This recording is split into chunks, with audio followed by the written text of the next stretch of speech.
Hello there, and welcome to the Our Stein Film Podcast, where we talk film, TV, games, and all that jazz like this no tomorrow. This week, we are talking about Monsters at Work, the 3 episodes that have been released so far, as well as Loki episode 6, the finale. So excited to talk about that one, and as always, the latest news of the week. My name is Tom, and as always, I'm joined by my co-host John. Hey, I'm so excited Whoa! to talk about this week. There's so Yeah. much good stuff that is there to talk about and to discuss. And if you're really excited to hear about our thoughts on Loki, you can skip over to there, or you're excited for Monsters Inc. You skip over there, or Yeah. when you want to hear our film recommendations or weekly viewings that we've been watching, go to our weekly viewings because I've got some exciting films to talk about what I've been watching this week. Ooh. So Ooh, I'm excited. yeah, yes. Brilliant. So yeah, I'm very excited to talk about this episode, just everything. Yeah. Me too. Let's get straight into it. Something that I know you're excited for. We've got a teaser for Turning Red, Pixar's next film. Oh, And if you guys remember our Luca episode, this film hasn't even come out yet, but just seeing the first picture just broke John. you can hear me laughing, just like. What did you think of this teaser? I'm terrified.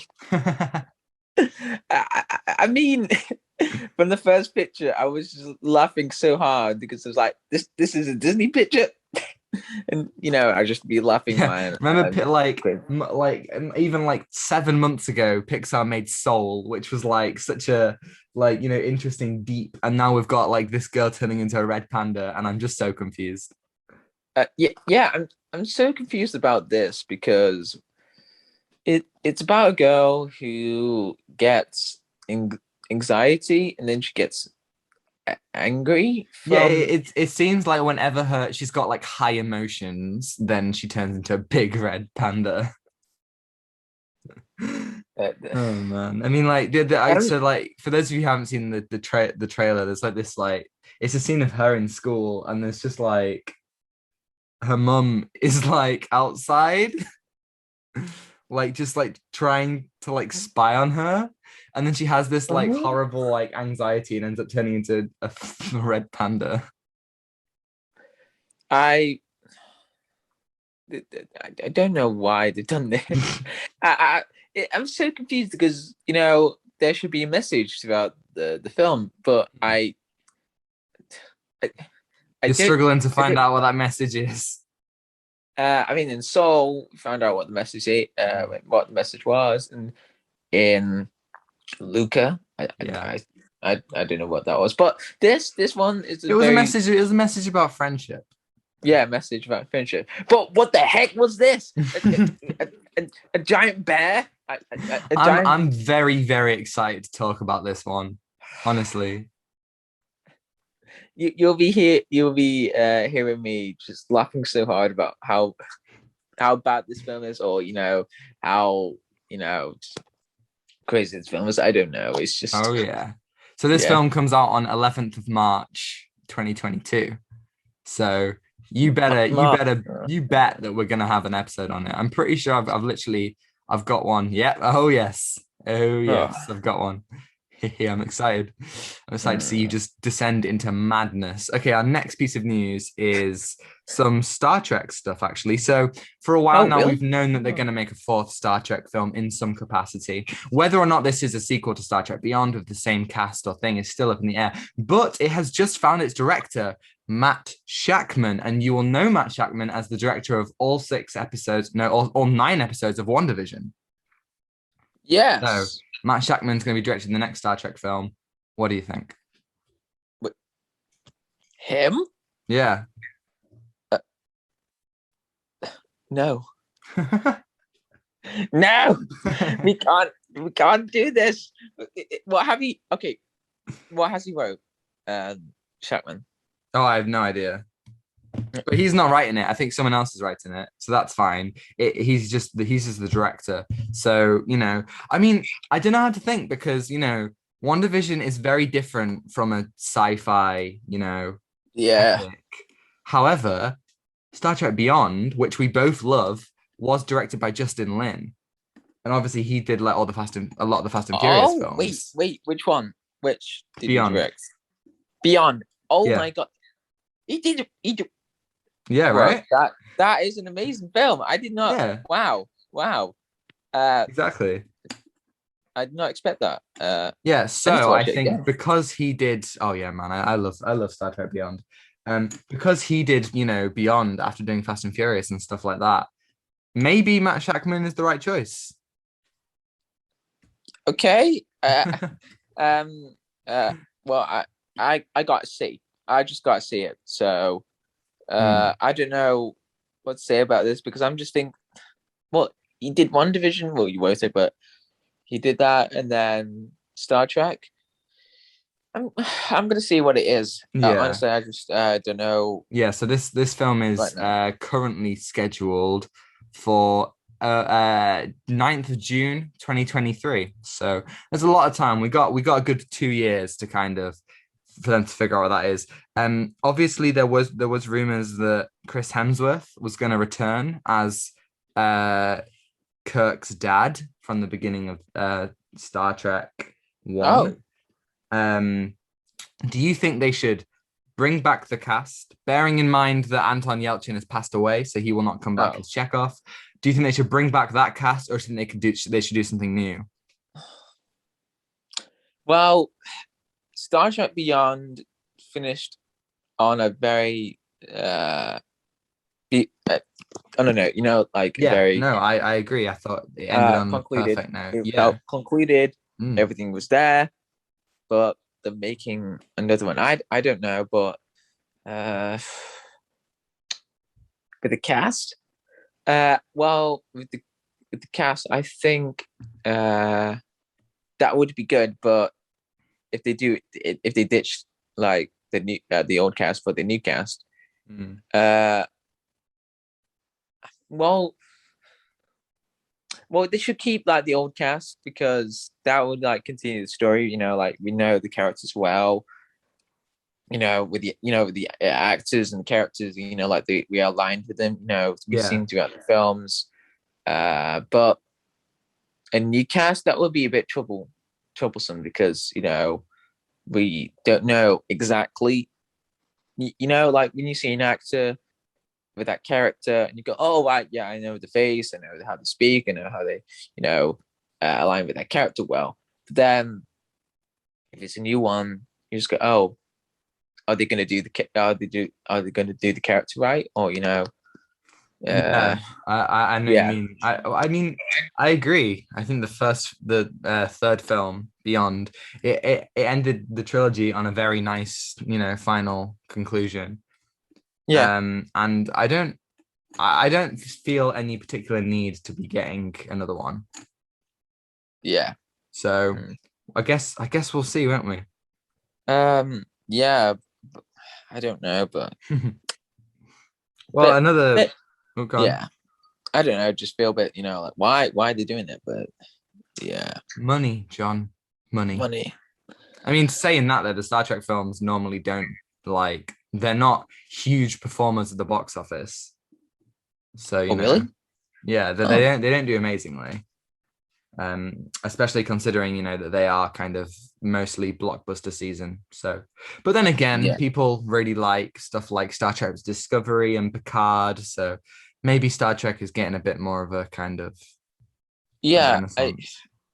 I mean, I love the Star Trek films, but Mm. I haven't really got into like the whole.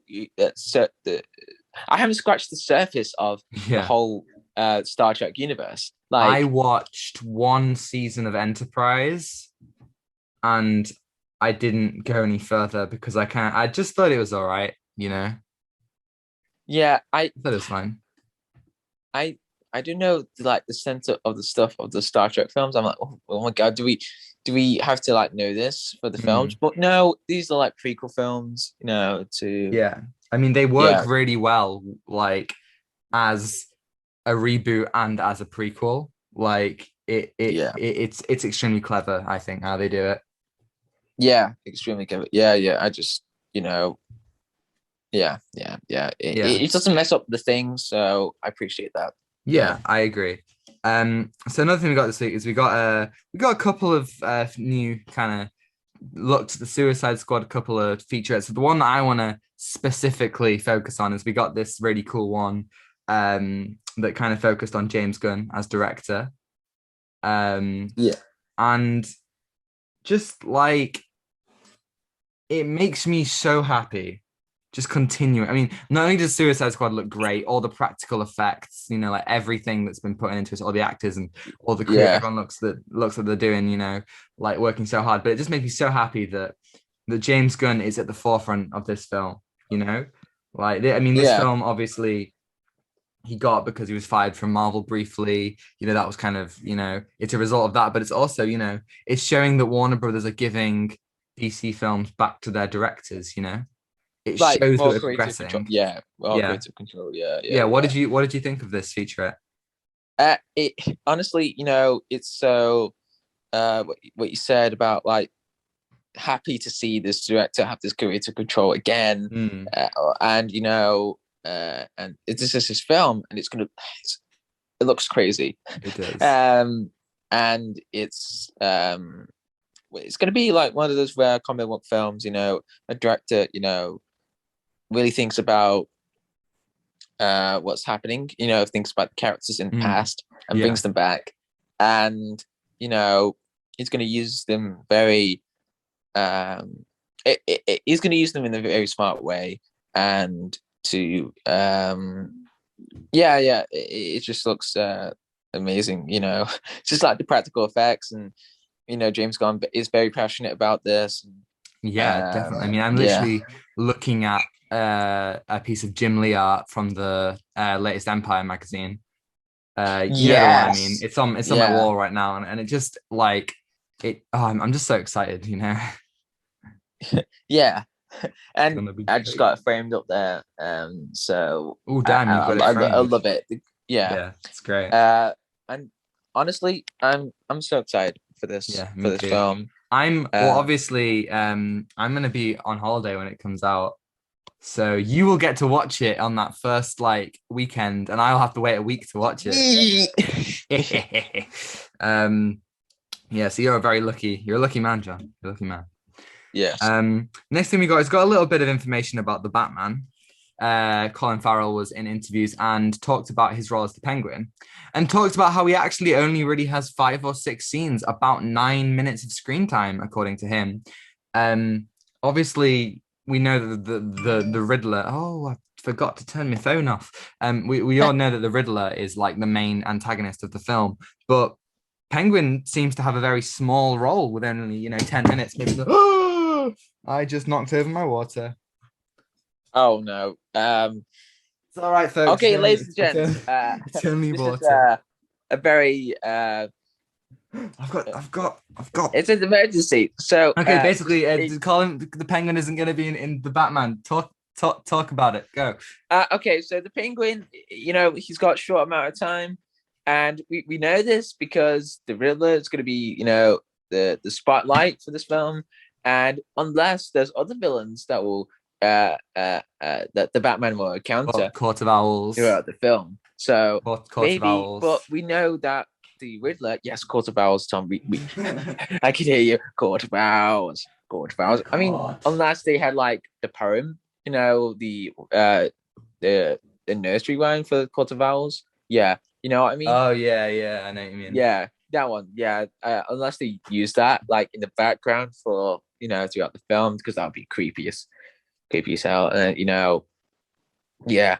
So I'm looking forward, but that really surprised me because I thought Penguin's going to be a lot more into it, but then I realized Riddler, come on, he's going to be in it, so he's the main man. I mean, the thing is that I can imagine Penguin being exactly the sort of character who just kind of comes in, and is he's like he's got information, and Batman's like, oh, I need information, and Penguin's like, oh well, Batman, I'm gonna give you some information if you do this for me or something like that, kind of like a Arkham Origins, like when like Batman has to infiltrate the boat. Can't remember the boat's name, but he has to infiltrate the boat. Well, okay, so he was in the docks yeah, he was in the docks, and then he found a boat, and then I don't know, it was like a fighting arena Yeah, and like for he goes in and he's like he's trying to find out where Black Mask is, and then he encounters Deathstroke, one of the best boss ah, fights in any Arkham game. oh my god, I Absolutely love that brilliant. fight. So good. It's man, I love it. A masterpiece. Yeah, if they did that, like Batman trying to get penguins, who like trying to get information about the Riddler, and then Deathstroke comes in, everyone would be losing their minds.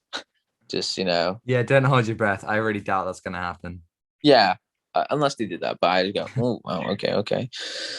But yeah, really surprised about that I'm one. still there are So so many rumors and reports about the Batman, that things are going wrong, that Robert Pattinson and Matt Reeves hate each other, but I'm not believing it, unless wait, until really? yeah, it's from places like We've Got This Covered, famously like really like unreliable sources. Uh Until fake. until until That's I fake see something, news. yeah, until I see Fake something like news. real. Oh, hi, Donald.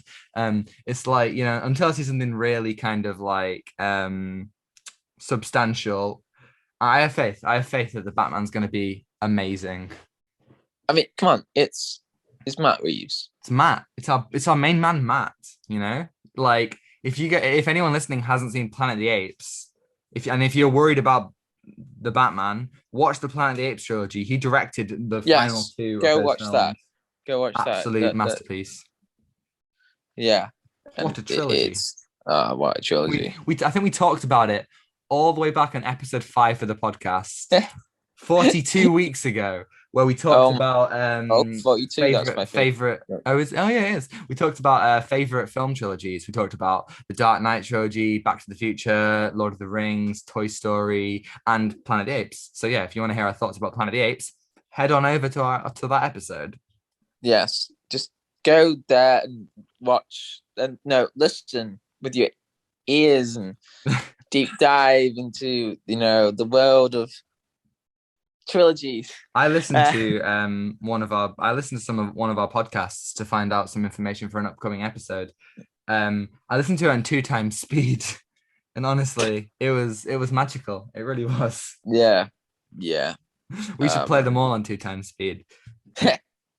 Just trying to get all the information. Yeah, just And like, then hey, welcome to the Outside Podcast. We talked to some TV. whatever, bananas, John. Hey, everybody, come back. Yeah, Yeah. yeah. Right. The last thing I want to talk about is something that really excites me. I've kind of been following the production of this film, on Twitter and stuff. But we got our first trailer for a Spider-Man fan film called Oh, Spider-Man yeah. Lotus, right? And Yes. it's It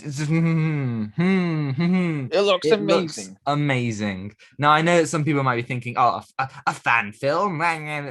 Trust me Bam, when I bam. Oh, that's gonna be, it's gonna suck. gonna suck. Like, trust us when we say it looks incredible. Like, so much of this film, really comes from, the heart of fans, and everything looks incredible. If you see the suit looks bloody fantastic.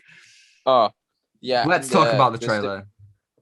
the cinematography in this. Oof. Yes. Oof. It's the trailer's so simple, but it gives me everything that I need from a Spider-Man thing. I feel like I've just consumed a healthy but delicious meal, I feel like this story looks to be set after the death of Gwen Stacy, super famous comic book story, and Oh, dealing with the that's such aftermath a of good comic. this. I have that comic as well.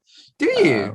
Yeah, Wow. Didn't know yeah. that. It's a very emotional comic. Really? All right. And it centers around the Stacys. Is it called Death of the Stacys? Yeah, Yeah, right. I thought so. yeah. It goes to the father, the mother. I Nice. don't know the mother. I don't. Would you Yeah. recommend it? Yes, Brilliant. 100%. Yeah, Definitely. I got the comic right there, and it's so old fashioned. Like, Yeah. it's so expositional with the speech thoughts and like, aha, Yeah. I'm gonna do this. Aha, yeah, I'm gonna do that. Oh yeah, I'm I've like, seen like the oh, okay. famous like page where Gwen Stacy dies, and it's like, haha, I caught her. I am the best superhero. Oh no, she's gone. And then Green Goblin's like, haha, you fool. She was dead before she even hit the ground. And it's like, it's so like a lovely little like moment in time captured on the pages of a comic. Oh, like these graphic novels have like really special moments in Mm, time. You know, Watchmen, Batman Year One, yeah, uh, and what else? definitely. But Crisis on Infinite Earths. Yeah, Those are just really so special many. comics Yeah. because they really rebooted, gave us the understanding of DC universe. But Marvel, I don't know about Marvel though. But Marvel did have like some emotional stuff as well, like the Civil Spider Man. Oh War. my God, Spider Man life story. Oh my God, you gotta read I've that. still got to read it. Yeah. Honestly, I've got one graphic novel to read, and then I'm reading Dune, which is going to take me forever. And then after that, the No. first thing I'm watching is reading is Life Story. I can promise you that. But yeah, Spider-Man Lotus. Just one of the things that this trailer didn't have any action. You know, it didn't. It didn't. It wasn't like fast paced or jokey. It was slow and somber, and it had that really mournful idea. We literally saw there were quite a couple of shots of Spider-Man, but if we talk about the main cast, we got three shots of Mary Jane, Harry Osborn, and Peter Parker, and in these shots, perfectly, the film hasn't even come out yet, and or we already perfectly know who these people are. MJ is on, some kind of balcony, about to light a cigarette, and she's looking, super mournful. Harry looks ghastly and sickly, in this low angle panning shot. Peter looks, burdened by the guilt of everything that's happened. You know, already this looks like it's perfectly portraying who these characters are. Yeah. Yeah, Yes, I'm sorry. I'm just so amazed about like the trailer. I'm just looking at it now and just like, it's wow, great. wow. It's Yeah. amazing. I watched it Mm. just like three times in a row. Honestly, the idea that people, fans can make stuff like this without, obviously this is non-profit.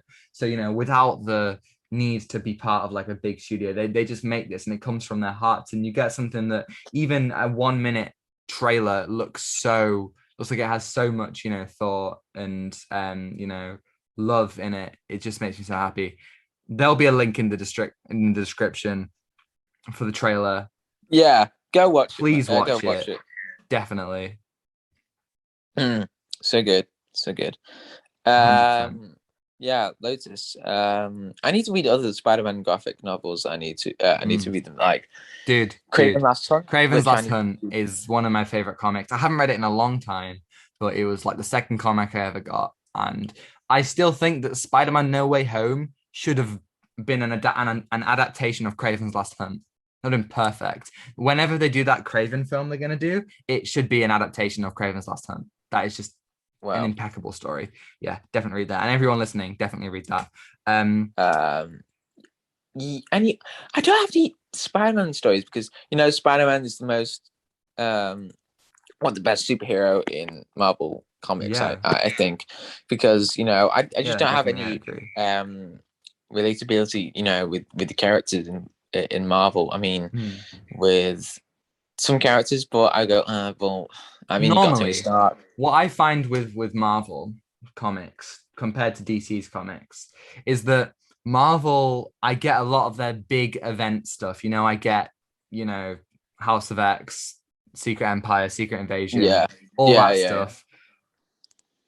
And I don't really get many of their kind of like character series. Like the only character series of Marvel, if you don't count Star Wars, that I've got is the Mighty Thor. But DC, I find that I read a lot more of their character driven, series Yeah, rather than yeah, their big events. Like obviously I've got Crisis and Infinite Earths and I've got, Nightfall and stuff, but I like to just get like the stuff that's centered around one character yeah, because that's, I feel like they're so much better at crafting character for me. yeah. I mean, I got entire Batman collection Yeah, comics that I have, dude. like Dark Knight Returns, Batman Long Halloween, Batman Dark Victory, and then I got those. Well, Batman Nightfall, I got the early trilogy of that, Yeah. and really like solo comics that that I was thinking, oh, I can read that, and then and then it got me reading Deathstroke, The Flash, Justice League. Ooh, say what about the Flash on the viewing segment? I've got to talk about a Flash comic that I read this week. Oh, Ooh. yeah, I was thinking that I need to read another Flash series one. You gave me a Flash the Flash Yes. New Did I 52 give you one. all of it? Yeah, you did, and then I brought Yeah. them back to you. Yeah, I remember it was like beginning of lockdown. I was like, here you go. 9 graphic And novels. when Have did fun. I bring it back to you? It was like Uh so long. oh yeah, well, you know what? We didn't see each other because of lockdown. So Yeah, I think you read them quite quickly though, because you're a fast reader. yeah, and sometimes I just want to deep dive into the world of Mm, graphic novels, and definitely. especially if there's like a big graphic novel with a lot of dialogue. I love dialogue in graphic Oh novels yeah. because they give me so much exposition, and then also clever writing as well. Oh Mm. my god, if they have like clever writing driven into the character, that makes the graphic novel so good. I mean, look at the new 52 one of Batman, because that Scott Snyder is a sells you. genius. Oh my god, Scott Snyder, he sells the idea of Batman into this world in the Yeah, new 52 one, and you with the art definitely. as well, and Yeah, and next year, before the Batman comes out, we're going to talk about some of our best favorite Batman stories, which will include, a lot of comics, probably the new 52 Scott Snyder run will be in there. Um, but obviously that's a while away. That'll be in next March. But we do have is Loki. And John, we gotta do it. We gotta talk about this. oh, Loki. We gotta talk about Yeah, Loki. First of yeah, all, spoilers. So I yes. really honestly, you might think you'll be okay if you haven't seen it yet. You really need to see it. If you're a fan of the MCU, if you're keeping up the show and you haven't watched episode 6 yet, it changes so much about the whole landscape of the show. Yeah. You're really doing yourself a disservice as a fan if you don't see it. Take it from us. Oh yeah. Oh Yeah. yes. Time to talk about Loki. Right, tell me. Tell me your thoughts. We're gonna do this all in one Zoom call. Oh, cool. Yeah, Okay. this is happening. Oh my we god. got about Okay, we're we not got we're about not 10 taking. we got about 10 minutes. We might cut off randomly at some point, but Okay. here we go. So wow, Loki. That's okay, everyone. This is how. Oh no, Marvel. Marvel. Yeah, come here. Right, you. Oh, yeah. This is how you end Kevin. a series. Thank you for ending this whole series without dropping the ball Didn't on drop the ball. anything. Nope. Thank you. I But mean, they definitely dropped the ball on my head, but that was fine. yeah, for One Division, for Falcon and the Winter Soldier, a little bit. There was a little Yeah, ball that Falcon Winter Soldier, bumped. it mostly kept the ball. It stumbled a little bit with the ball, but Yeah. it's fair to say that Loki did not. It kept the ball firmly in its hands. It Yes, did and not. threw it far away, and another person caught it. Home That's run. how strong this finale was. Yeah, So this this it one really this was. one this one was such a good episode. I Oh mean, my god. first of all, the thing we got to talk about. We got to talk about He Who Remains. We got to talk Oh about my god. our variant of Kang the Conqueror. Obviously, everyone on the internet knew it was going to be Kang, but this is the perfect way to do it. Ah, You yeah, can't because he's doing Kang in one episode. You can't do that justice.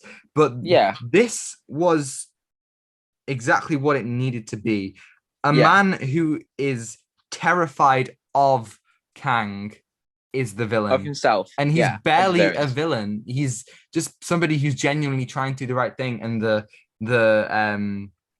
moral questions that comes into, the fact that it makes Loki and Sylvie doubt their very quest is perfect. The whole Oh idea yeah. that instead of finding this big bad, instead of finding out that it's going to be, just the most evil person, it's just somebody who, is, a little bit jovial, just a regular dude, until you peel back the layer and you find out that no, he is just terrified of, the idea. What if the timeline breaks for him, for everyone? He knows that nothing good is going to happen. Everything is going to just explode. Yeah, and it it it reminded me of Wizard of Oz. At the end you see Yeah. the guy who is not actually a wizard, but he's just a You see tech. James Franco from Oz the Great, James Franco. Oz the Great and Powerful. Remember, he was in Oz the. Yes, Oz the Yeah. Great Powerful. Yeah, you just caught me off guard with James Franco. James Franco. Loki and guy. Sylvie go to the Citadel at the end of the world. They talk to Miss Minute, and who was there? It's James Franco, everyone. Oh no! So yeah, let me tell you, Jonathan Majors, who played Who He Remains, he did it so perfect. Like, What a he, performance! like, he was just a normal guy who was trying to do everything right, and he wanted to remain balanced in the universe. He's not Thanos, and he wants to do the right thing. What you just said, yeah, he just looking to fix the universe, fix the timeline. But then he's scared himself. He's scared of Kang, and so he lets Loki and Sylvie to decide on He Who Remains fate. His future. Like, you can run the TVA, or you could kill me and let this have this whole multiversal war. So, and it got me, as the audience, went, oh my god, wait, is he telling the truth or not? And it goes back and forth and back and forth, and you go, oh my god, that what makes the character good, like with the dialogue. He's this you powerful don't character. Him. He's a very powerful character that we didn't even realize, because in Marvel Comics we only heard him like a few words, like from him, from Marvel Comics, because he doesn't really affect us. But now he is this very, very powerful character, powerful than Thanos and powerful than any villain that you can think of, apart from he was the idea that he brings about this question in Loki and Sylvie, is he telling the truth? And the idea that he breaks them apart. Sylvie's betrayal of Loki is such a heartbreaking thing, because she's so convinced that Loki is lying to her, when he genuinely believes what he's doing. And I think what is perfect about this episode is that it doesn't do what WandaVision did. It doesn't end with a huge battle in the sky between two insanely powerful characters. It doesn't deal with a whole lot of action.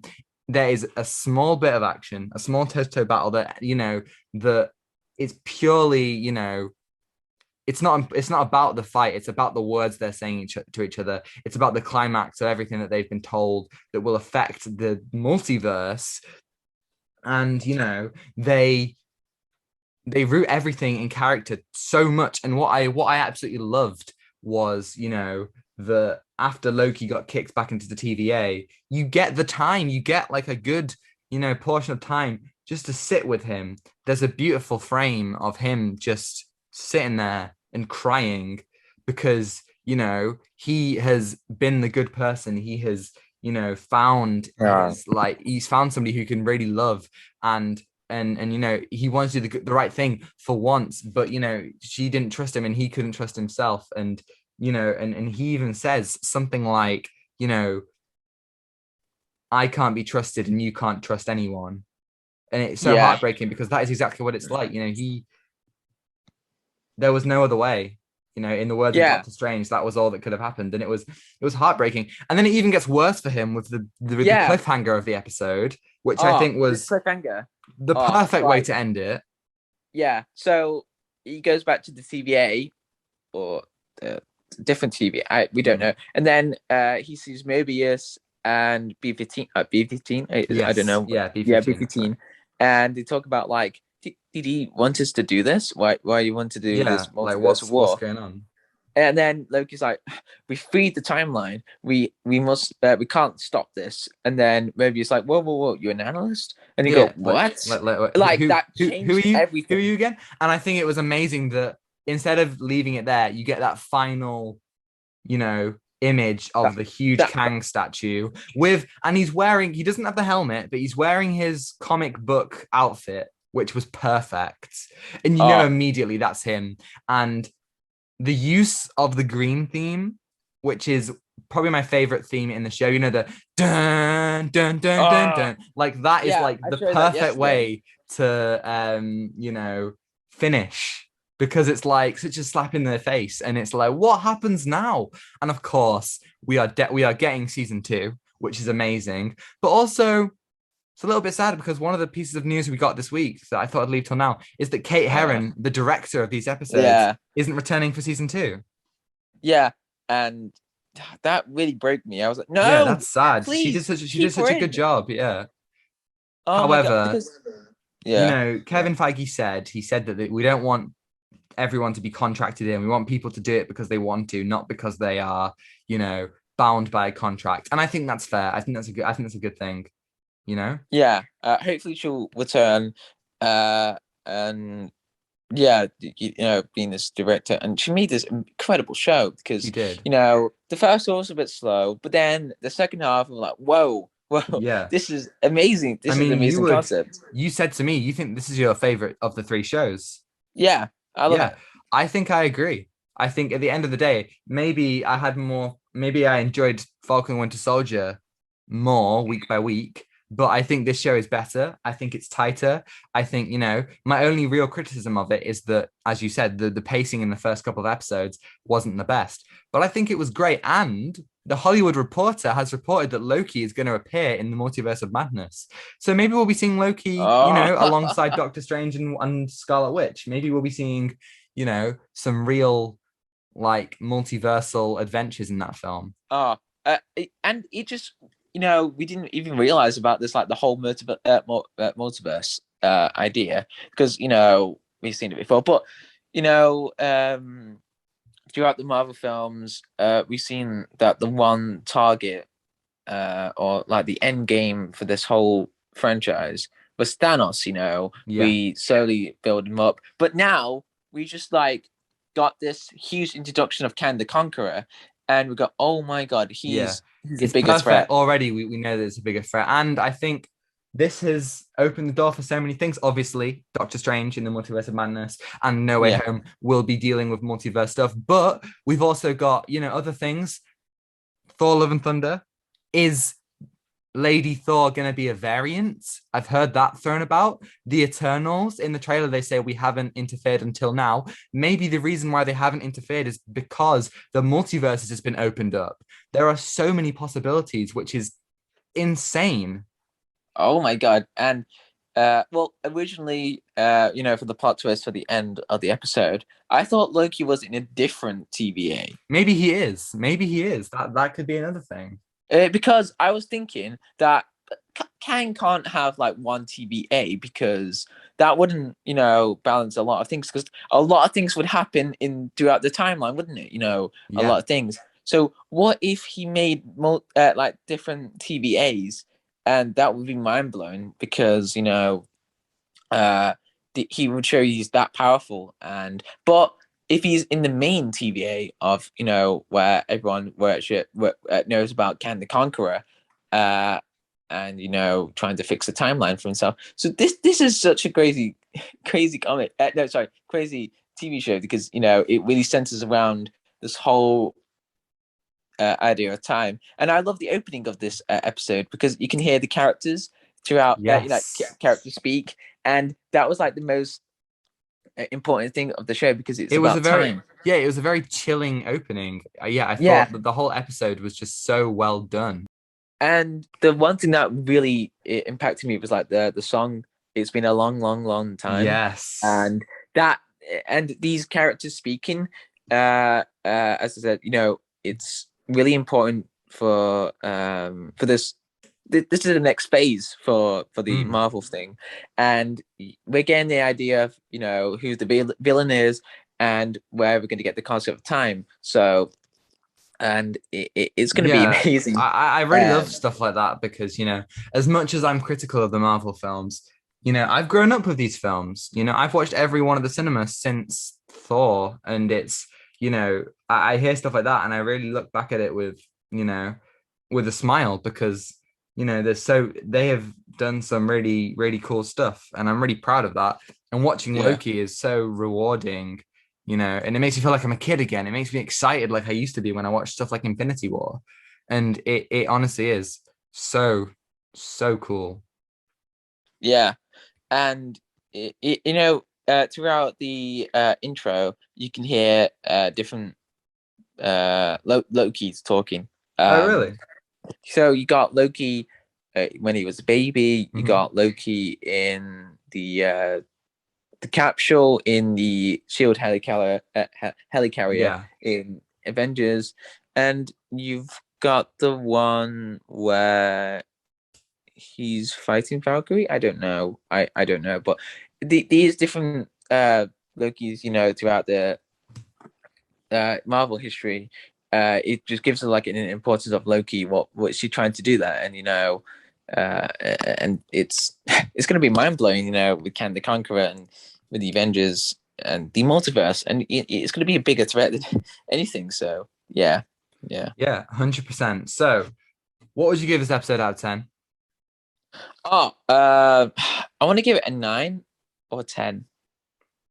Honestly, I can't decide what I don't like about this episode. So, I would be inclined to give it a 10. However, because it's not my favorite, I'm gonna give it a 9. I'm gonna give it a 9. Yeah. And the whole idea of Miss Minutes, you know, Mm.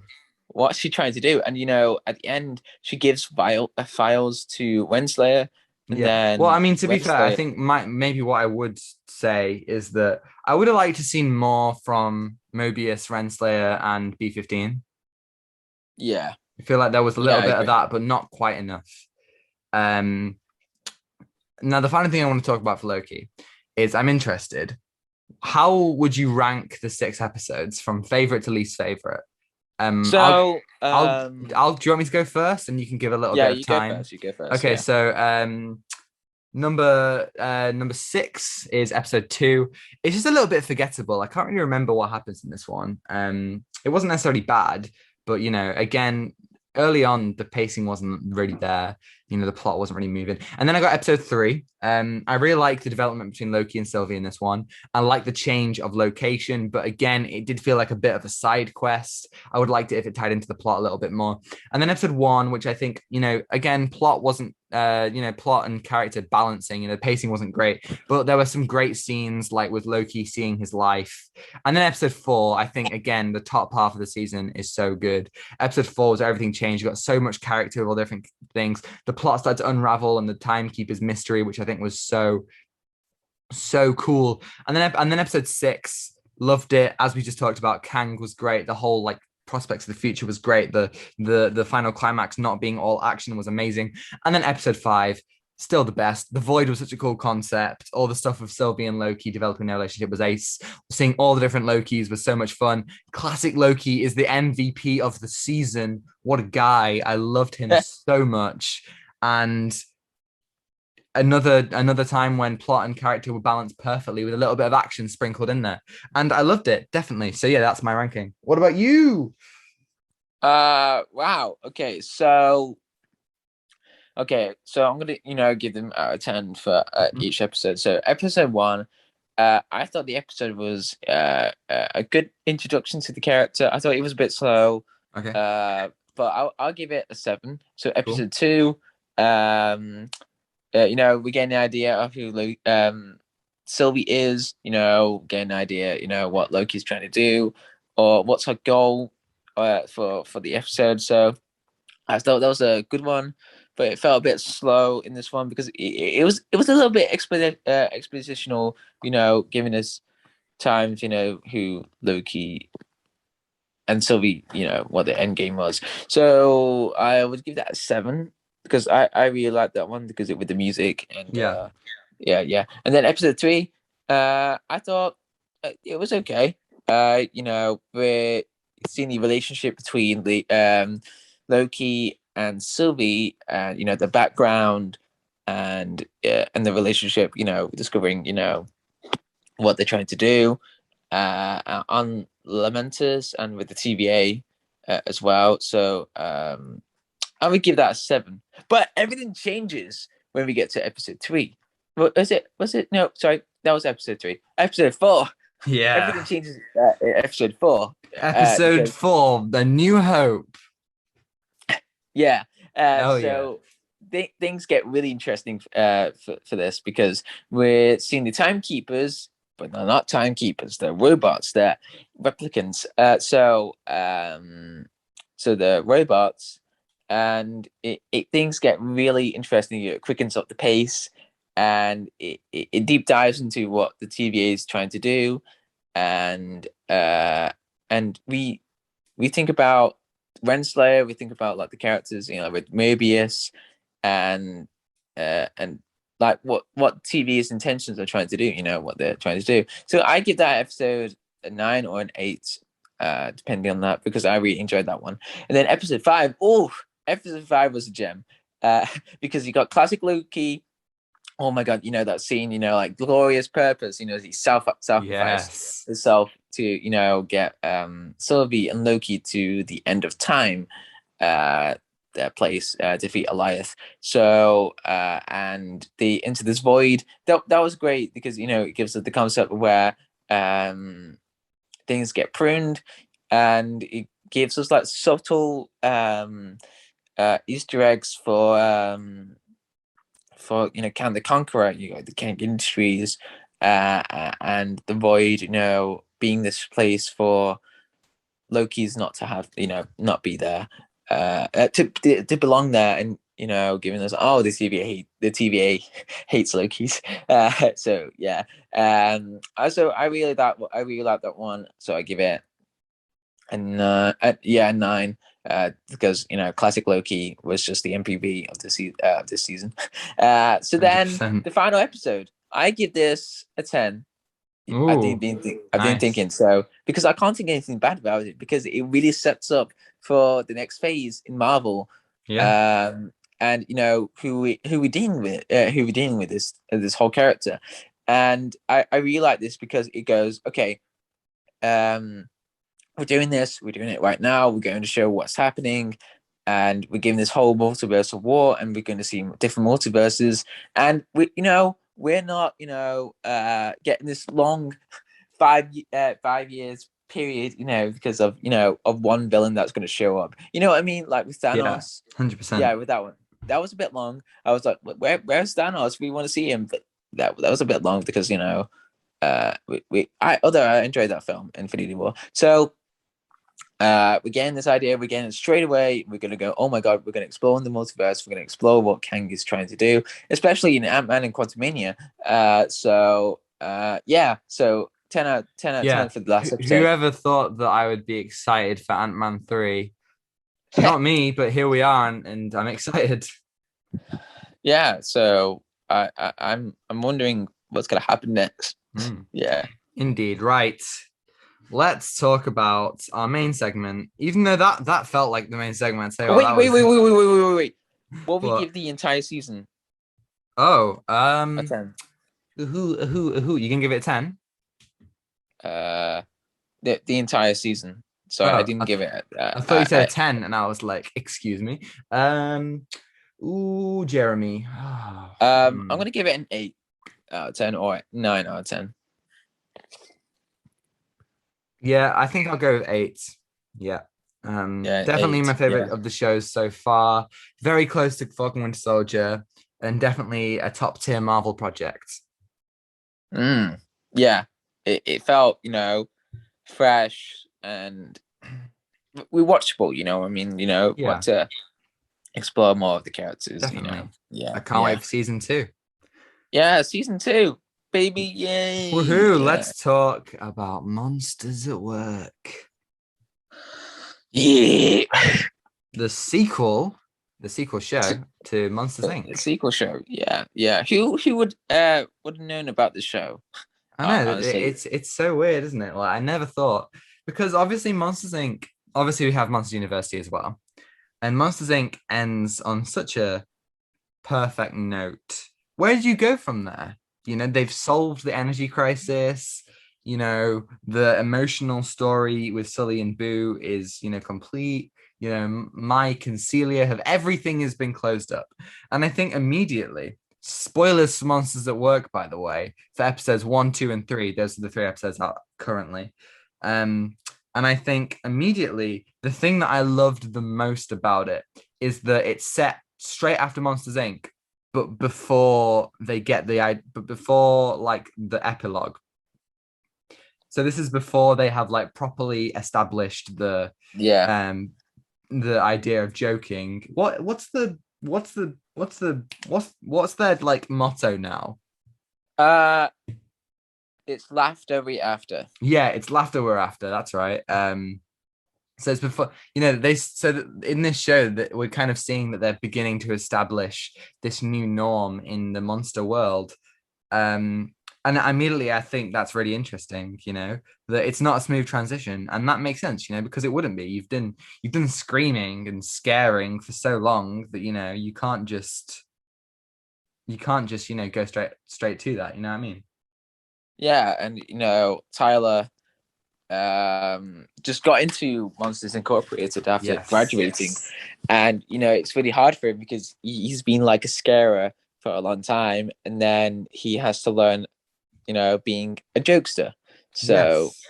And yeah, that was I really enjoyed like one of the opening scenes um was in Monsters University. He was like in a class with the teacher that Sully and Mike have at the beginning of Monsters University, and that just made me really happy because it was like it recognizes both films. It's not just a sequel to Monsters Inc., but it's a sequel to Monsters University as well. It's the natural yeah, progression of this world. yeah. I thought that was really cool. Like immediately, we got so many things that made me smile. You got like the two guys, the two like the cleanup guys, Workers, cleaners. yeah, Yeah, yeah. who were like, "Oh man, can't you see? Oh, Can't you jeez. see he's having Ah, a just go with that. mental Can't you see? moment? Oh Yeah, no!" Like and that was just so good. this show is actually quite funny. Mm. Yeah, It's loads and of fun, isn't it? yeah, so it's so fun to watch. Honestly, with like scenes with Sully and with Mike, I think and it's safe to say that Sully and Mike are the best part of the show. uh, Obviously, Billy Crystal honestly, and John Goodman have a perfect chemistry. We've known that for ages. We've known that ever since Monsters Inc. came out. And the thing that I least like about it is they don't get as much to do, you know? yeah. Like I want to see them more what to do, Yeah. but the one thing I want to talk about, like in one episode, I think it was episode 2, Uh-huh. where Mike has that energy, Yeah, he has like a and then 36-hour energy drink. no, there's 6.5 energy Oh, drink right, okay. because it's the one in joke because there's the 72-hour drink, and then they decided not to, okay, we can't have that product placement, so then they 6 half an hour. Yeah. So that's funny. And the one thing that just really made me laugh when Mike gets tired after from doing the laughter. Come It's on, just John, you can do it. hilarious. You can It's get it. just You got it. okay. So he gets tired after or gets stuck into the store, and then he gets out, and then he just falls flat on the floor, and then Celia just lays down this blanket. This tiny blanket that barely fits him. It's like you're not gonna pick him up and like move him into the other room. You're not gonna like take him home, order a taxi or something. He's just lay on the floor and she's like, okay, we'll just leave him here, shall we? Leave him on the It just joke made floor, me why laugh not? so hard. Oh my god. Um, I love that. Mm, I love the writing in this one as well. It's yeah. not cringy. It feels fresh. To understand these characters and There are what they're meant some to be. obviously our main kind of new cast are the Mifters. And I don't know all their names yet, so I wouldn't be able to talk about each person's Mifter. named Mifter. Mifter. But I'm gonna try and get their names up right now so I can like. Okay, you got Duncan. You've Yeah, I got remember Duncan. I don't know what the fluffy Banana cake. legs, but Oh, Val. oh yeah, that was Winchester. That was his name, Winchester, the banana Yes, of bread guy. course. Yeah. So the He one thing was that he made was a me great laugh as well. character. That was a really good idea. Yeah, Winchester. At the beginning of like the episode, he was just slowly patting his banana bread. And there's Fritz as well. Oh, Fritz. Yeah, And that's the guy. then Duncan and Cutter. Gutter. So yeah, Cutter, yeah. So Oh, I yeah. think Cutter had some of the best lines. She's just kind of like talking about all the people who have died, and like they'll be talking about, and she'll be like, "Yeah, this reminds me of my good friend who got stuck in the vents and we never saw him again." And then she's like, "I can still hear the screams," and it's like really morbid and dark. And I think it's a really nice little. They showed signs of that in Monsters University with the. I don't know if it's the same writers or anything, but in Monsters University you've got the Uzma Kappa folks, and you had like a little bit of like undertones of like dark stuff, like with Art being like, I can't go back to prison, and it's like I like that stuff because I think that kind of comedy, and that's the kind of comedy that Billy Crystal does really well. This kind of witty comedy that is quite subtle, and I did think that the Mifters were a bit annoying. They were a bit in my face, Yeah, you know. yeah, Like yeah. I feel like they were the weak point for me. Yeah, and I feel like that they were the weakest part of the show Mm. because I mean it wasn't pushing the story a bit because well, we were trying to understand, Tyler's character arc throughout this. Yeah. He wants to be a jokester, and he's trying to get his way through, and but also, what Sully said at the end of the first episode. We worked in the mailroom, and we got up to being CEO. Anything's possible. Yeah, So exactly. yeah, There's a bit of hope in that, and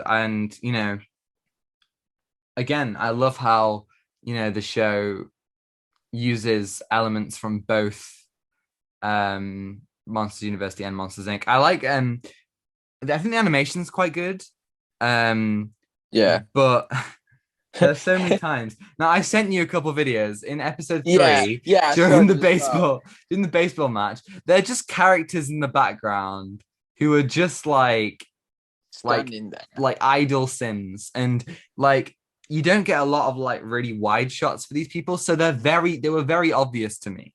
You could just see people just standing there like staring blankly ahead, swaying side to side slightly. In the baseball game, whenever they cut, if anyone's going to watch this, whenever they cut to a wide shot of Sully and Mike sitting there, in the top right corner it's just the monster just standing there with a blank expression on his face, just staring into the distance, and it's pretty terrifying.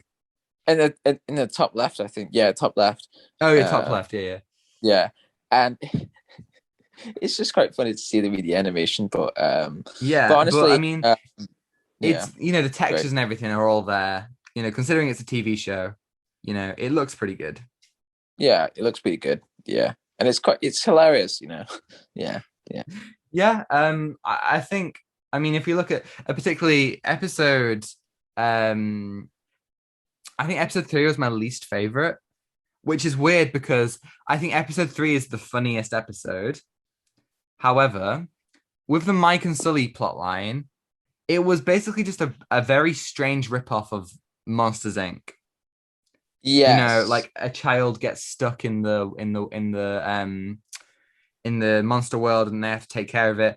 And it was quite dismissive of Monsters Inc. as well. They kind of made jokes about Boo, even though it hasn't been that long. Sully should still be like soul crushed about it. Even at the end in the epilogue of Monsters Inc., he's still soul crushed about it. And then Mike just talks about how he doesn't care about Boo. And it's like, no, that's his character arc in the first film is that he learns to care for Boo. Like, Like he learns to have empathy, about her, and that's like, and I feel like they kind of disregarded that a little bit, and I did think that was a shame.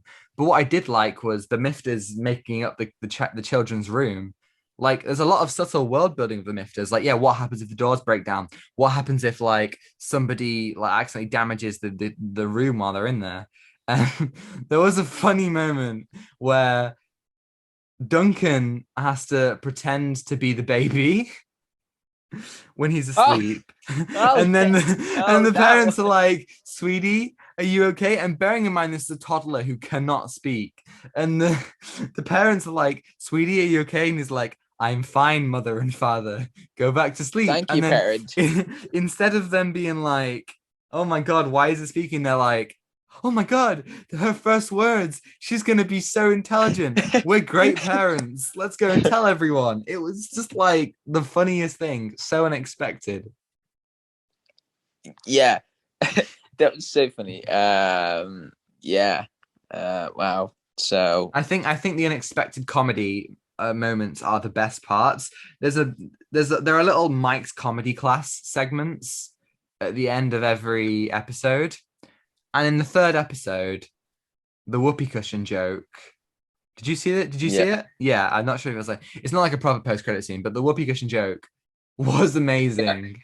They're like, here's an excellent form of joke. Like, this is like a human thing. It's called a whoopee cushion. And he blows it up and he just puts it on a stool next to a thing. And he's like, any moment now. And he just they just wait. And then like he ends up like having to like check the instructions and he ends up sitting on it. And obviously it farts. And then there's like a huge silence. And one of the monsters just goes, "You killed him." And it's like they just like there's some really good like, uses of like, twisting what you might expect. But I think, you know, the goofy comedy was the stuff that I didn't like. Yeah. With the It was a bit. Mifters, Yeah. yeah, with the Mifters, there were points where they were like, when they're doing the initiation, um, with Tyler, it was like, it was so on the nose and so kind of like, oh, look how goofy we are. And it's just like you just if this wasn't here, we could have some genuine kind of moments between them where Yeah. they show that they're a little bit annoying, not as annoying as they're presented. They're presenting so annoying, but they could be a little less annoying and still present that that they're nice to Tyler and they're good to him and that he might be a little bit dismissive of them. There's a really good moment in episode 3 where Tyler's made Val a little upset because he says that he doesn't remember her, and then he goes to her at the end and he's like, "I do remember you. We sat next to each other and we ate my favorite sweets. It's just a really nice little moment. But I feel like with the Mifters, again, my least favorite part of the show, they're just so over character. They're so like caricatures of themselves, just like the Uzma Kappa people were in Monsters University. They're just like such stereotypes. They're taken to the extreme. Yeah. Yeah. Yeah. I'm just trying to think about other things about the Monsters in Inc. But yeah, I think it's a funny show. With the characters. Uh, it, you know, I don't know. It's just It's yeah, I think I, yeah, th- I think it's an intelligent. I don't know how many seasons they're planning to do or whether this is a limited series, yeah. It feels like an but anthology with but I think like the yeah, winning joke, especially what Gus says. Poor Steve, he's gone, and yeah, yeah, exactly. Like that stuff's like really cool, and I think it's a logical way to continue the world without making it, like without kind of repeating stuff or kind of struggling too much. yeah, I feel yeah, like we've had a lot of Mike, and I love Mike, but I'd like a little bit more Sully. You know what I mean? yeah, Like yeah. Sully I isn't want doing a Sully. whole Yeah, lot. He's kind of just there. And to tell the truth, I generally would like, to hear more from him because he's obviously John Goodman proved to be a very lovable character in Monster Inc. Monster University. Has a very big heart, but is also, a bit of a big old, I love a character that is extremely loved by fans, but yeah, he's a bit of a lovable yeah, brute. Yeah. I like. He's just a big bear, you know. He's a Yeah. big old bear. Yeah, definitely. And I feel like he doesn't really get much to do, and Mike's been the center so far. I'd like to see him do a little bit more. Um, one character who I don't like is Rose. You know, Roz's sister. Oh, She just yeah. She's there. She's there, just she's standing just a copy around. of Roz. Like you can't do Roz now because she was undercover and she's left. Just do a different kind of receptionist, you know? Do not a receptionist, but you know what I mean? A different kind of like that role can be filled by somebody else who isn't just the exact same character. Rose is basically just Roz. Yeah, and it. Yeah, she's just there, just standing around, not doing anything. I mean, at the post-credit scene, the Mike's comedy, she's like, knock, knock, who's there? Police. Police who? Please end this song. Oh, is it episode 1 or 2? I don't know. Yeah, yeah, exactly. She's just like they did the same thing in Monsters University. They had Roz in there for like a Two scene. seconds. Yeah, just for like, you know, the sake of being like, oh, look, it's Roz. I don't think we need that. I really don't. I think that, you know, she was funny in Monsters Inc., but I feel like leave it there. Like if they have any more encounters with the what are they called? You know, like Uh, the like the people who were like who burst through the windows and stuff. what? You know the Ross is the head of that corporation, and the guy's like 2419. We have a 2419, and they all Oh, come through the windows. 2019, 24, Yeah, 19. yeah, yeah. Yeah, What are they called? I have no idea. Well, them. If they have any more Them. encounters with them, that's when you can bring Roz back. But I feel like Rose is just a bit of a pointless character who's only there Yeah. as an excuse to do more Roz. It's just Michael like, Wazowski. Yeah, just more of that yeah, comedy. exactly. Yeah. She's just like, you know, doing that voice and having very dry wit. But you've already got some dry wit from Cutter. Cutter can, do that character or just introduce another character. It's not difficult. Yeah. Yeah. Yeah, It's I'm yeah. Yeah, yeah, yeah. I love the show. It's yeah, it's funny, I'm it's enjoying it. fun. But I wish there was more characters, to explore more, Yeah. to understand the whole situation as well. Yeah, I feel So like because it's Monsters Inc., after Monsters Inc. and Monster University, even though Monsters University isn't as good, they both have a very, very strong emotional core and they both have really, really good messages. And I feel like this show, maybe it will have that. I don't know. Season one isn't over yet. But I feel like that's what I want to find from this show. And yeah. we've got laughs and we've got a little bit of character building and world building, but I want some of those big hard hitting moments because just because it's an animated show for kids doesn't mean it can't be sophisticated. I mean, the Monsters Inc. is an animated film for kids and it's one of the best and it's so sophisticated despite being you know at times pretty like simple comedy, but it's that simple comedy works. If this stuff kind of goes a bit like too far. Mm, yeah. I feel like they go a bit far. Yeah, what you said, it goes a bit far, but then it'll become a little bit stale sometimes with the jokes. But Yeah, definitely. yeah. But overall, yeah, it's a fun show to watch. Yeah, definitely. Uh, What would you give it out of 10 so far? 8. All right. I think I'll go a 7, just a little bit below an 8.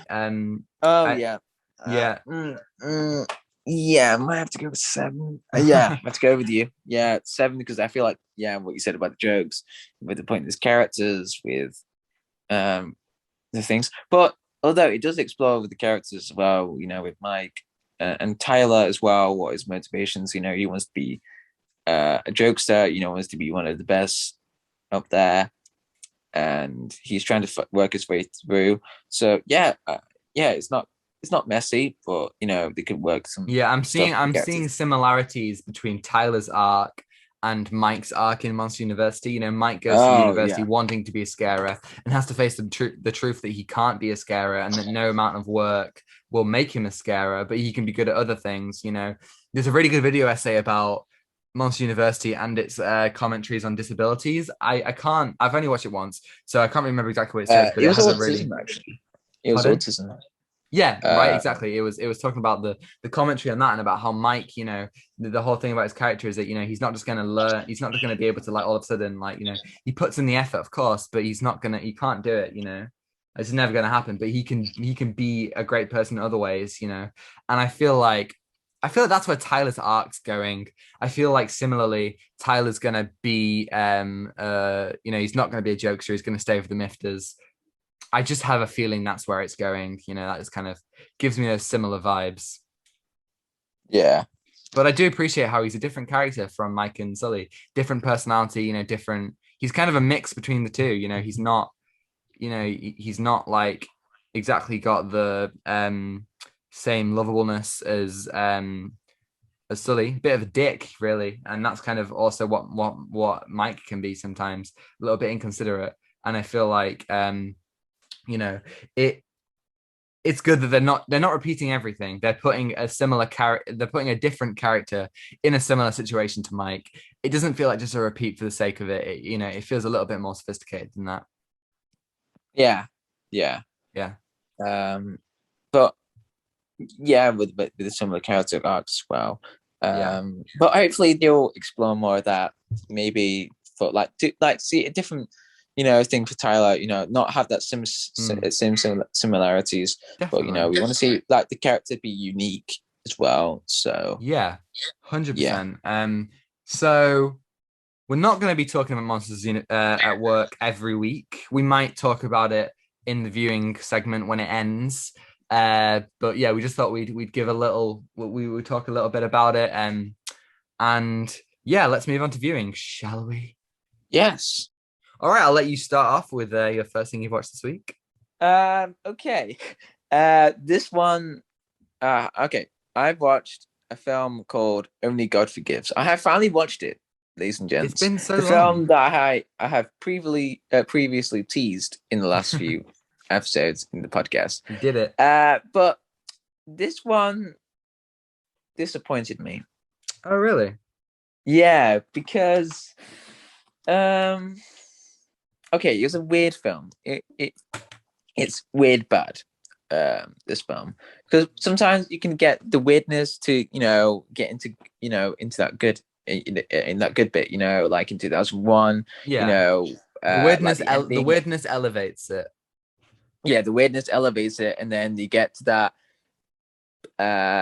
bit in the story where it resolutes it, and you go, oh my god, wow, this is great. But it doesn't really does anyway. Okay, so the storyline is a bit, it's convoluted, it's cluttered, it's filled with the stuff that it goes through. I mean, it's only an hour and a half film.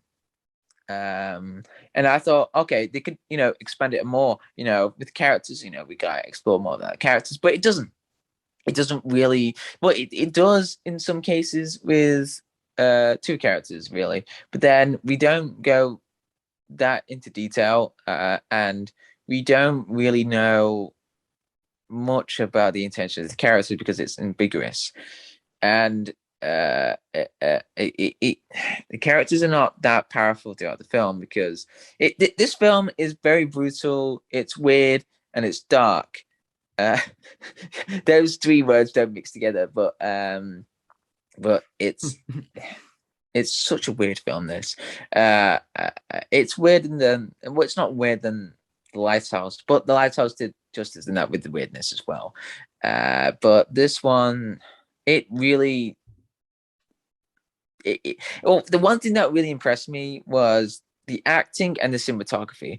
The cinematography in this was just breathtaking. You go, wow, this is great. But then it, with the script work as well, and the dialogue, it doesn't it doesn't impact me as well.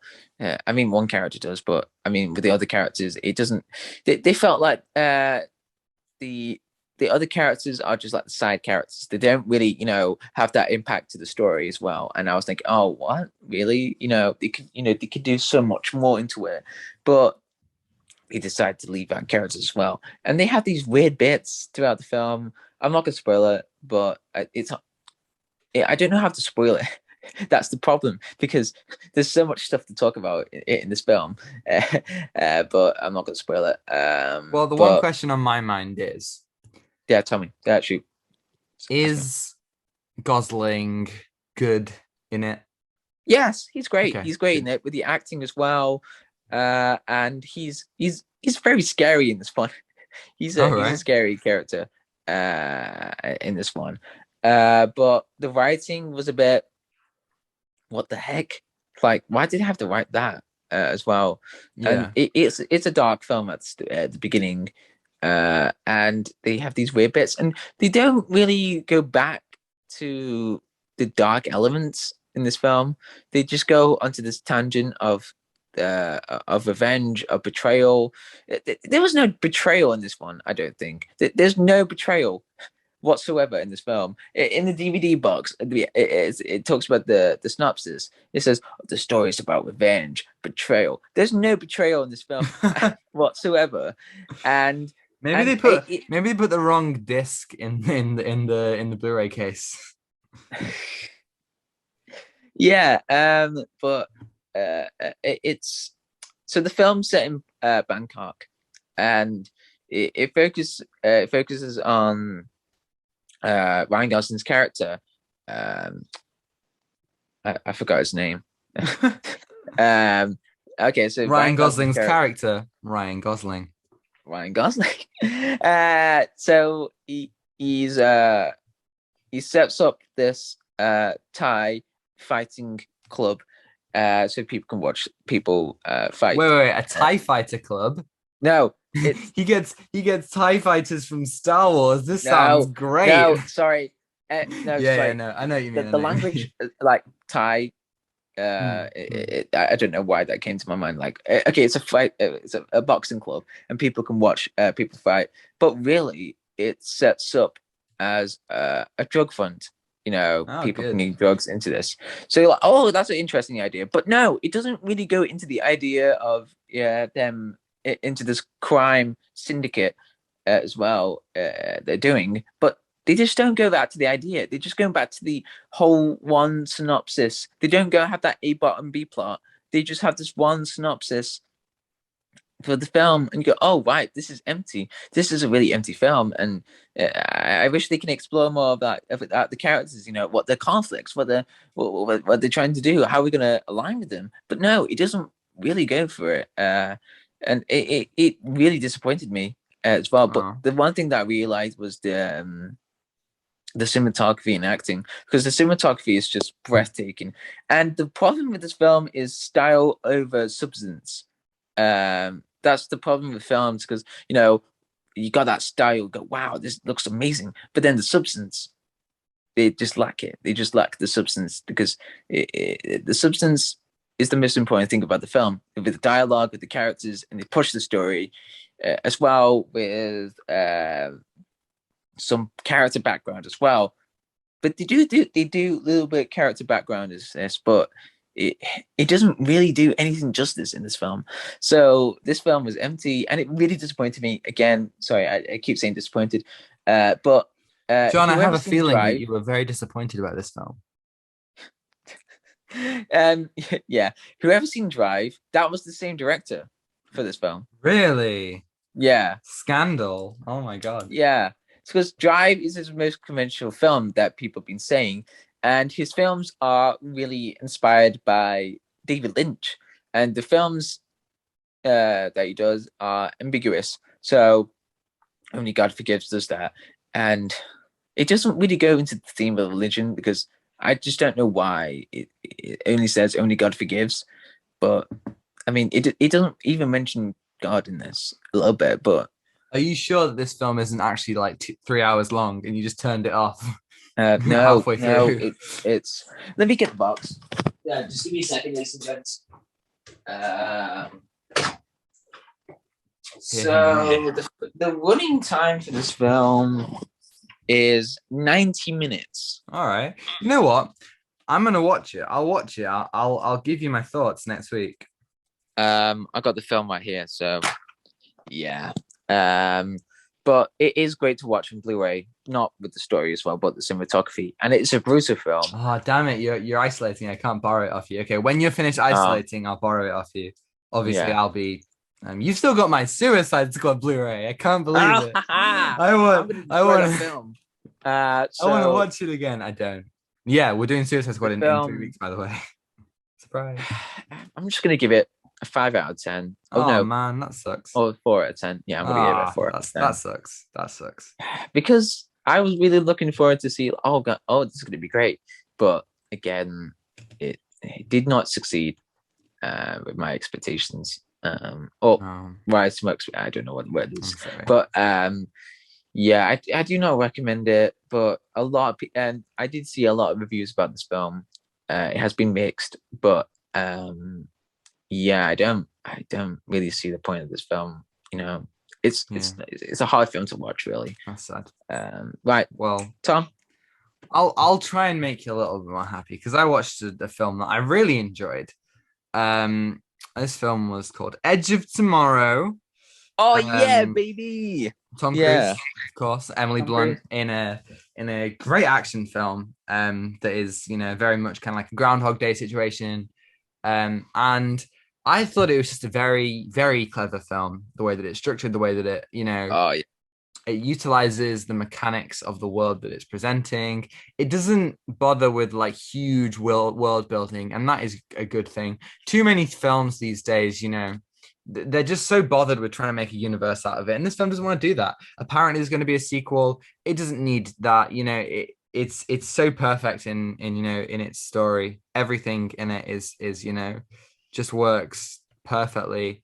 The way that it's structured is really good. Its alignment is wonderful in a way of making you feel exactly what the main character is feeling. And as I said, it's very much like Groundhog Day, but it's Groundhog Day in a way that you know gives you so many more kind of it's so much more intense, I guess.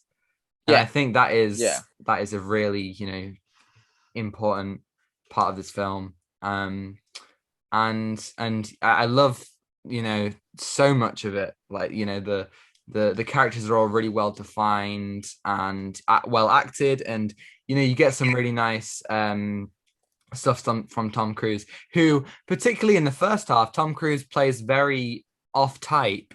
He's a very he's a bit of an asshole, and somebody doesn't want a deserter who's a bit of a coward. Obviously, I understand. I wouldn't want to fight in a war against aliens either. But the idea that he was playing something completely different, I really, really appreciated that. And yeah, the whole film, its action was really well shot. It was really well paced. I never found myself bored, and it ended on a perfect note that left enough plot threads hanging that I wasn't thinking like, oh, I want to know more. I was thinking that's perfect. It doesn't, explain away everything, but it doesn't need to. And again, if they do make a sequel, I feel like they've got a tough act to follow. And, it's one of those action films that I feel like will go down in time as, one of the best of this decade, or the last decade, I guess, because of how clever it is and how compact it is. And as I've heard it be described before by a YouTuber who did a podcast about it, said that he described it as the perfect video game movie, and I would agree. I feel like it's exactly what a video game movie should be, and it encapsulates that experience really well, especially with its alignment. Yeah, I'm gonna give it a ooh, okay. I don't know. I don't know what I don't like about it. I think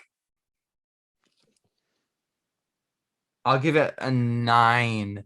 And I think maybe what I might change is that some of the background characters could be fleshed out a little bit more, especially considering how much time you spend with them towards the beginning. Um, and obviously, as the plot begins to take speed, they get left behind. But I would like them, especially for how J Squad specifically, they're in it quite a bit at the beginning and then quite a bit at the end, but in the middle they don't really get much, and I feel like they need a bit more to kind of develop who they are. Um, so yeah, 9 out of 10. Yeah, I definitely think I'd recommend it. Wow, yeah, it's a great film to watch. Honestly, Definitely. yeah, yeah. Yeah. So what Um, else have you watched this week? I have watched The Hateful Eight. Ahaha. Yeah, so this is directed by Quentin Tarantino. Um, yeah, so again, with the pointless, uh, well, it's just set in the very 1800s, but there's a lot of N words in this one as well, with like with Django Unchained as well, Yeah. and Quentin Tarantino loves his N words, doesn't he? He loves yeah, saying them himself. It's very unnerving.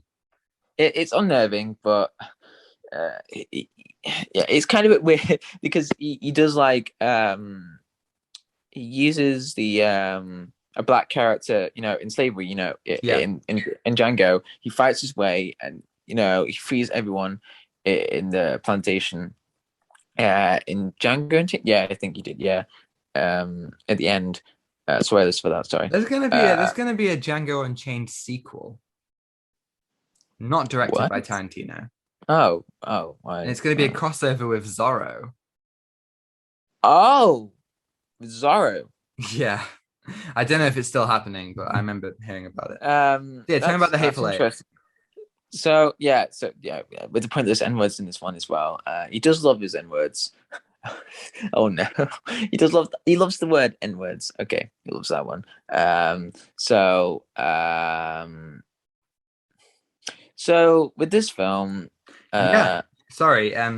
Next year they're gonna make a Django Zorro film, which is based off a book written by Tarantino. oh, Yeah.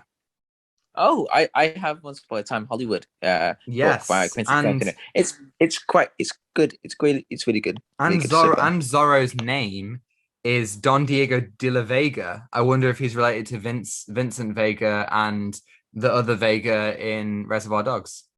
Oh Who wow. knows? Yeah. Oh So wow. please continue. So Hateful Eight, with the N words and with all of that. I thought the film was cleverly written as well. Um, so the film is about these people.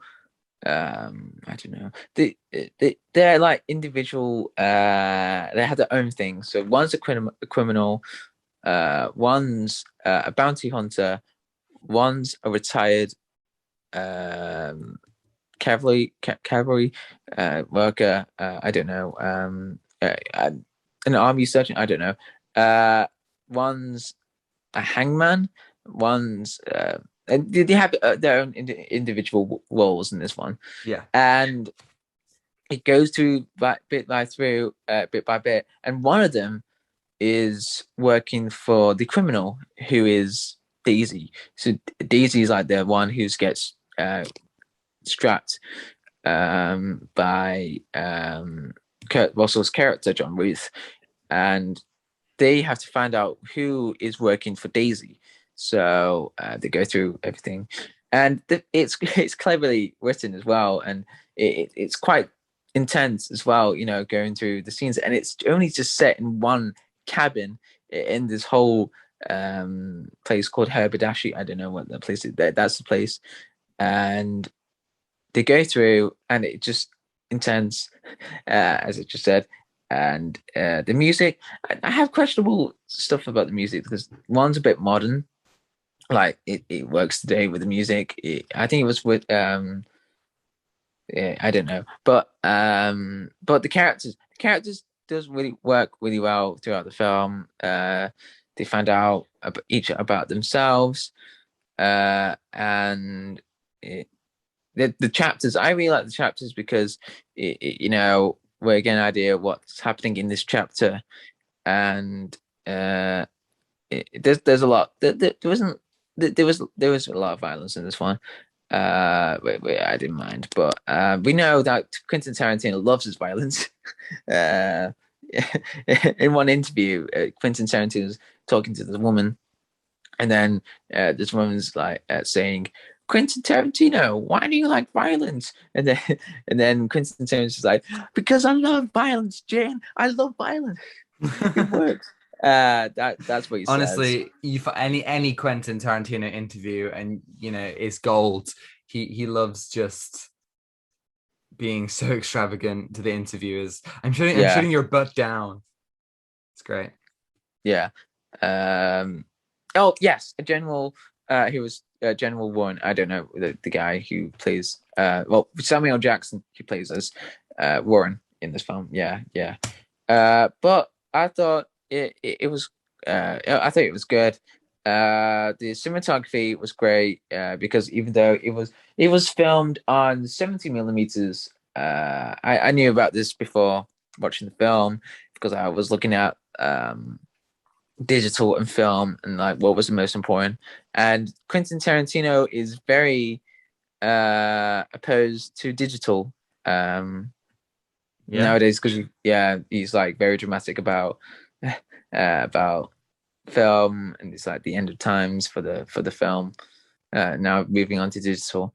I mean, Yeah, over okay, dramatic, but fine. All right. okay, that's your way, Quentin. Um, Yeah, the acting was great as well. I just have a lot of stuff to say this film, Okay, but what would you give it out of 10? I want to give it an 8 or a Okay. 7. Yeah, this is one of the ones that I was just kind of wasn't that impressed by. I felt like the whole first 40 minutes, Yeah, when I'm they're gonna in give the it a 7. carriage. Yeah, 7. Okay. Yeah, When they're in the carriage, yeah. I feel like you could cut out that whole thing because it's just, some light character It's building pointless. and Yeah, it's pointless. exposition that they then Yeah. repeat. So it's like you could start it from when they go into the cabin and you'd have a much tighter film. And just one of those films where I feel like, it doesn't feel like it has a whole lot to say and nothing really interesting happens. The It's not concept not is too weird genre because bending in the way that Tarantino's early work was. yeah. But it does work in some cases. Yeah, with like the whole thing. But if they cut out like the whole intro for like the whole sequence, because that sequence is too long, Yeah. in the carriage. But if they do that whole bit in the cabin or the place that they're at, it's tense because it's a small space, uh, and going through these characters. But I wish there was more, character interactions as well. But there was some moments that I liked. But I felt like this one was a weak Quentin Tarantino film as well. No, I that's thought a shame. uh, I thought there was a lot of stuff to go through in this film, but it was okay. It was okay. But yeah, I'm gonna give it a 7. Cool. Yeah, yeah. I mean, there's other Quentin Tarantino films I like, especially I really liked Once Upon a Time in Hollywood. I really Yes. like that for some Yeah. reason. Well, you don't have to like all of a director's work, and I think it's good that you can find enjoyment in Once Upon a Time in Hollywood, which is one of the ones that I wasn't as impressed with. Yeah, I thought that film was more enjoyable to watch Yeah, because it really, uh, transports you back into the 1960s, the golden age of yeah, Hollywood, definitely. and it got you like the daily life of it. So I'm reading the book, as I said, about Once Upon a Time in Hollywood. Mm, It's really good because it goes through each character, like in the yeah, thoughts and going through everything. And I felt that's more reassuring, to understand why they like this throughout the film, or yeah. through the book. So it's a great read so far. So Yeah, good. yeah, Well, you have yeah, to update us on that. Well, not next time, because next one it's been pre-recorded, but whenever we next record one, because I'm going on holiday, we've pre-recorded some. So, all right, you guys will get the gist of it next week. I have watched, no, not watched, but I actually read, as I said earlier, I read The Flash, Volume 1 of Rebirth, Lightning Strikes Twice.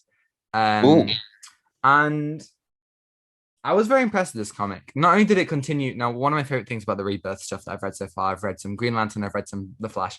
It continues the New 52 stories, which is good because a lot of the New 52 stories were cut short, but they're continuing them, and that's great. They're picking up where it left off, and I think that's awesome. One of the things that I really appreciate about this one, I'm watching Flash season 7 at the moment.